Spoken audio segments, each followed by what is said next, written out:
Good morning, students.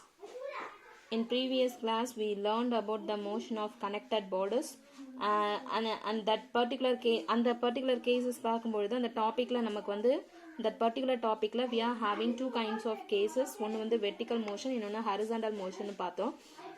இதில் vertical மோஷனை பற்றி அதில் வந்து ஆக்சிலரேஷன் என்ன கிடைக்கும், அதில் வந்து எந்த மாதிரியான ஆக்சிலரேஷன்ஸ் கிடைக்கும்.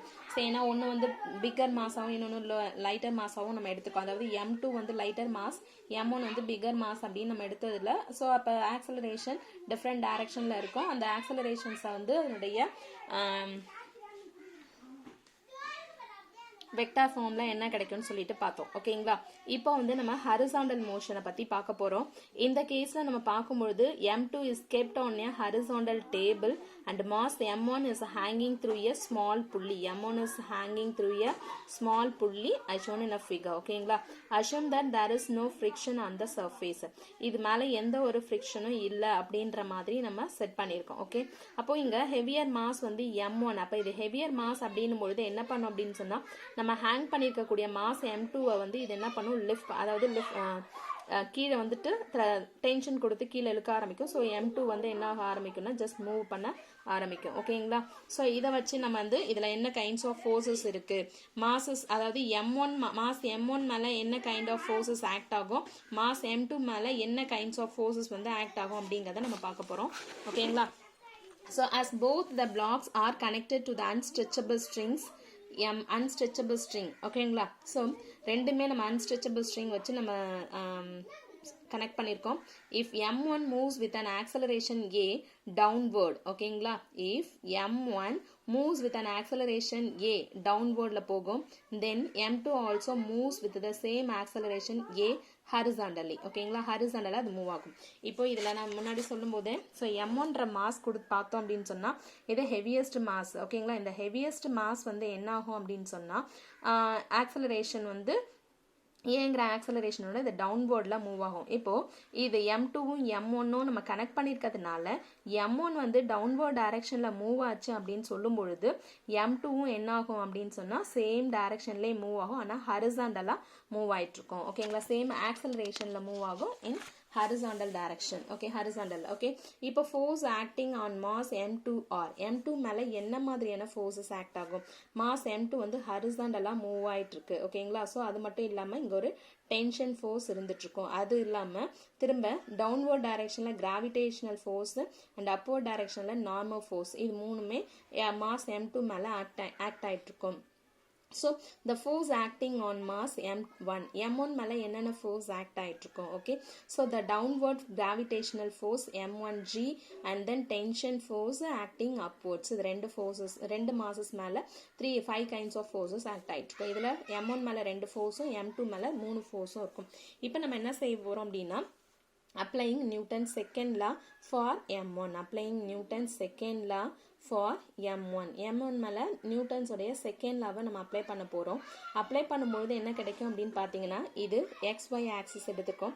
அப்போது M1 மேலே ஆக்ட் ஆகக்கூடிய ஃபோர்ஸ் ரெண்டுமே Y ஆக்சிஸில் தான் ஆக்ட் ஆகிட்டுருக்கு. மேலே இருக்கிறது இது பாசிட்டிவ் Y ஆக்சிஸ், இது நெகட்டிவ் Y ஆக்சிஸ். அப்போது TJ மைனஸ் ஆஃப் M1Gன்னு கிடைக்கும். ஓகேங்களா, ரைட். இதில் வந்து அந்த ஆப்ஜெக்ட் எந்த டைரக்ஷனில் மூவ் ஆகுது, டவுன்வர்ட் டைரக்ஷனில் மூவ் ஆகுது. அப்போ நியூட்டன் செகண்ட் லா படி F இஸ் ஈக்குவல் டு என்னது, MA. ஸோ F-ஓடைய ஃபோர்ஸ் வந்து ரெண்டு ஃபோர்ஸ் இருக்குன்னு சொல்லிட்டோம். MA மூவ் ஆக்சலரேஷன், ஏங்கிற ஆக்சலரேஷனில் மாஸ் வந்து மூவ் ஆகிட்டு இருக்கு. So M1A minus J cap அப்படின்னு கிடைக்கும். ஏன்னா நெகட்டிவ் Y டைரக்ஷனில் கீழே இறங்குது, அதனால மைனஸ் M1A J cap அப்படின்னு நம்ம எழுதிருக்கோம். நம்ம எப்பவும் போல ஒன்று தான் என்ன செய்ய போகிறோம், by comparing the components on both sides of the above equations. ரெண்டு சைட்லையும் நம்ம என்ன பண்ண போகிறோம், காம்போனன்ட்ஸை மட்டும் கம்பேர் பண்ண போகிறோம். ஸோ கம்பேர் பண்ணும்போது T minus M1G equal to minus M1A. T minus M1G equal to minus M1A. ஓகேங்களா, so applying Newton's second law for M2. applying Newton's second law for M2. M2ல நம்ம மறுபடியும் நியூட்டன்ஸோடைய செகண்ட் லாவை யூஸ் பண்ணுங்க. Use பண்ணும்போது என்ன ஆகும் அப்படின்னு சொன்னால் ஒன்லி X டைரக்ஷனில் தான் மூவிங் இருக்கு, Y டைரக்ஷனில் எந்த மூவிங்கும் இல்லை. அதனால அப்போ என்ன ஆகும் அப்படின்னா ஃபோர்ஸ் இஸ் ஈக்குவல் டு நம்ம யூஸ் பண்ணலாம். Force is equal to MA என்ற ஃபார்முலாவை நம்ம யூஸ் பண்ண முடியும். ஃபோர்ஸ் வந்து M2GJ மைனஸ் ஏன்னா டவுன்வர்ட் ஃபோர்ஸ்னால minus m2gj cap plus tj cap equal to ma. இங்கே ஆக்சலரேஷன் இல்லை, ஒய் டைரக்ஷனில் ஆக்சலரேஷன் இல்லை, அதனால் என்ன ஆகிடும் 0. அப்போது இந்த ஃபோர்ஸ் நமக்கு தேவை இருக்காது.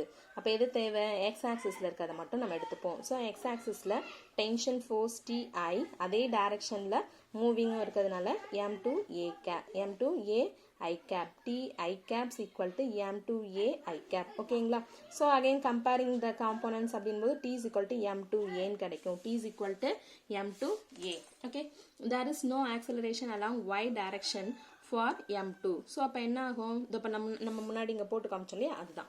So NJ cap minus M2GJ cap equal to 0. Comparing the components என்ன ஆகிடும், I component எடுத்துட்டோம், J component எடுத்துட்டா N minus M2G. So இதுலேருந்து N is equal to M2G நம்ம கண்டுபிடிச்சிருக்கோம். So இந்த values வந்து நம்ம substitute பண்ண போகிறோம். By substituting 3.15 in equation 3.14 we can find the tension. So 3.15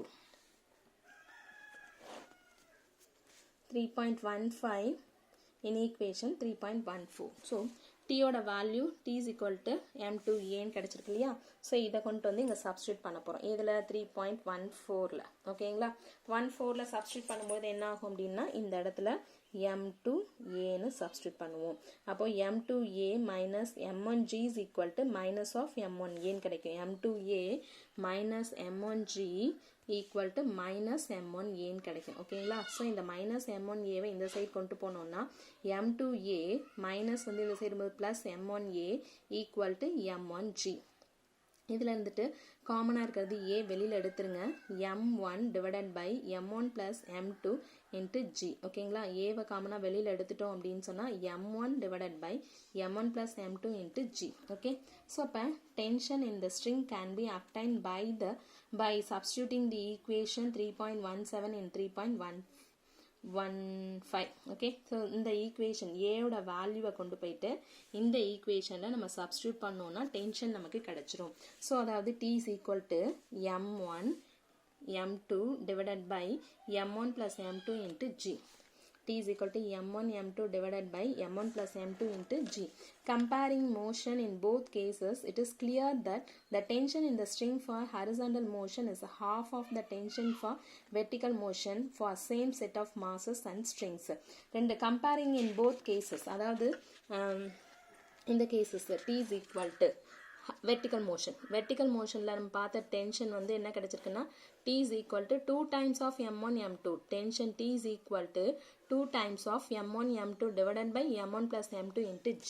அதே horizontal motionல கிடைச்ச T வந்து எவ்வளோன்னு பார்த்தீங்க அப்படின்னு சொன்னால் T is equal to M1 M2 divided by M1 plus M2 into G. ஓகேங்களா. ஸோ அப்போ horizontal motionல கிடைச்ச டென்ஷனை விட vertical motionல கிடைச்ச டென்ஷன் வந்து 2 times greaterஆக இருக்கும். horizontalல சிங்குலராக இருக்கிறது, vertical motionல 2 times greaterஆக இருக்கும். ஓகேங்களா. So this result has an important application in industries. அதாவது இங்கே நம்ம சொல்லும் பொழுது horizontal motion is half of the tension for vertical motion நம்ம சொல்கிறோம். ஏன்னா இங்கே 2 times போட்டால் தான் நமக்கு vertical கிடைக்கும். Okay, right. This result has an important application in industries. The ropes used in conveyor belts. So இப்போ அந்த ரோப்ஸ் வந்து நம்ம கன்வேயர் பெல்ட்ஸ் யூஸ் பண்ணுறதுக்காக கூட யூஸ் பண்ணியிருக்கோம். எதை வச்சு அப்படின்னு சொன்னால் motion along the horizontal direction வச்சு work for longer duration than those of cranes and lifts. So cranes and lifts வந்து வெர்டிக்கல் மோஷனில் இருக்கும். அதே ரோப்ஸ் கன்வேயர் ரோப்ஸ் வந்து கன்வேயர் ரோப் பெல்ட்ஸ் யூஸ் பண்ணுறது வந்துட்டு horizontal motion. Conveyor rope belts use பண்ணுறது horizontal மோஷனில் யூஸ் பண்ணியிருப்போம். Work for longer duration than கிரெயின்ஸில் ஒர்க் அதாவது நம்ம கிரெயின்ஸ் யூஸ் பண்ணும்பொழுது வெயிட்டை லிஃப்ட் பண்ணுறதுக்காக யூஸ் பண்ணக்கூடிய அந்த கயிறு அந்த ரோப் வந்துட்டு அதாவது நம்ம கன்வேயர் பெல்ட்டில் யூஸ் பண்ணக்கூடிய ரோப்ஸை விட இங்கே வந்து எப்படி இருக்கும் அப்படின்னு சொன்னால் ரொம்ப 2 times ஸ்ட்ராங்கராக இருக்கணும். ஹரிசாண்டல் மோஷனுக்கு அப்படி ஒன்றும் ஸ்ட்ராங்காக இருக்க வேண்டிய அவசியம் இல்லை. ஆனால் அது வெர்டிக்கல் மோஷனுக்கு எடுக்கிறோம் அப்படின்னு சொன்னால் வெரி ஸ்ட்ராங்காக இருக்கணும். ஓகேங்களா. ஸோ ரீசன் வந்து டென்ஷன் ஃபோர்ஸ் வந்து வெர்டிக்கலுக்கு மேக்ஸிமம், ஹரிசாண்டலுக்கு லோவாக இருக்கும். ஓகேங்களா. நெக்ஸ்ட் வந்து பார்த்தோம் அப்படின்னு சொன்னால் நெக்ஸ்ட் டாபிக் வந்து concurrent forces. Concurrent forces and Lami's theorem. Concurrent forces அப்படிங்கிறது என்ன அப்படின்னா a collection of forces is said to be concurrent. A collection of forces is said to be concurrent if the lines of forces act at a common point. So ஒரு common பாயிண்ட்ல வந்து force act ஆச்சு அப்படின்னு சொன்னா அது வந்து நம்ம concurrent forces சொல்லுவோம். A collection of forces is said to be concurrent எப்போ if the lines of forces act at a common point.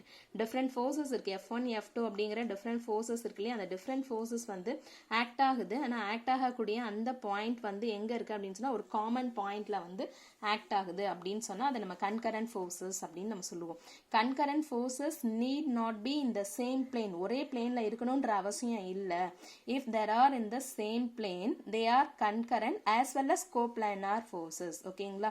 So அப்போ டிஃப்ரெண்ட் ஃபோர்ஸஸ் இருந்து அந்த டிஃப்ரெண்ட் ஃபோர்ஸஸ் உடைய பாயிண்ட் அதாவது ஆக்ட் ஆகக்கூடிய டைரக்ஷன் வந்து போய் சேர்றது இல்லை ஏதோ ஒரு சேம் பாயிண்ட்ல ஒரு காமன் பாயிண்ட்ல மீட் பண்ணுது அப்படின்னு சொன்னால் அதை வந்து நம்ம கன்கரண்ட் ஃபோர்ஸஸ் அப்படின்னு நம்ம சொல்லுவோம்.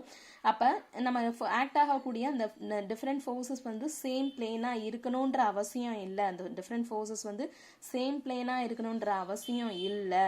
அப்படியே if they are in the same plane, இதெல்லாம் ஒரு சேம் பிளேனாக இருந்துச்சு அப்படின்னு சொன்னால் அதை வந்து நம்ம என்னன்னு சொல்லுவோம், concurrent forces as well as coplanar forces அப்படின்னு சொல்லுவோம். concurrent forces as well as coplanar forces அப்படின்னு நம்ம சொல்லுவோம். ஓகேங்களா? ஸோ இதில் ஹரிசாண்டல் டைரக்ஷனில் கிடைக்கக்கூடிய மோஷன், வெர்டிக்கல் டைரக்ஷனில் கிடைக்கக்கூடிய மோஷன் ப்ளஸ் வந்து concurrent forces இதெல்லாம் ரொம்ப ரொம்ப இம்பார்ட்டன்ட் கொஸ்டின்ஸ். ஸோ எழுதி ஹோம் டெஸ்ட் எழுதி ஸ்டூடெண்ட்ஸ் போஸ்ட் பண்ணுங்க. யார் யார் போஸ்ட் பண்ணலை அப்படிங்கிறத பாயிண்ட் அவுட் பண்ணிட்டு ஸ்கூல் ரீஓப்பன் டைமிங்கில் அதுக்கேற்ற மாதிரி உங்களோட வந்து நான் ரீகால் பண்ணுற மாதிரி இருக்கும். ஸோ அதனால் கரெக்டாக படித்து போஸ்ட் பண்ணுங்கள். Thank you students.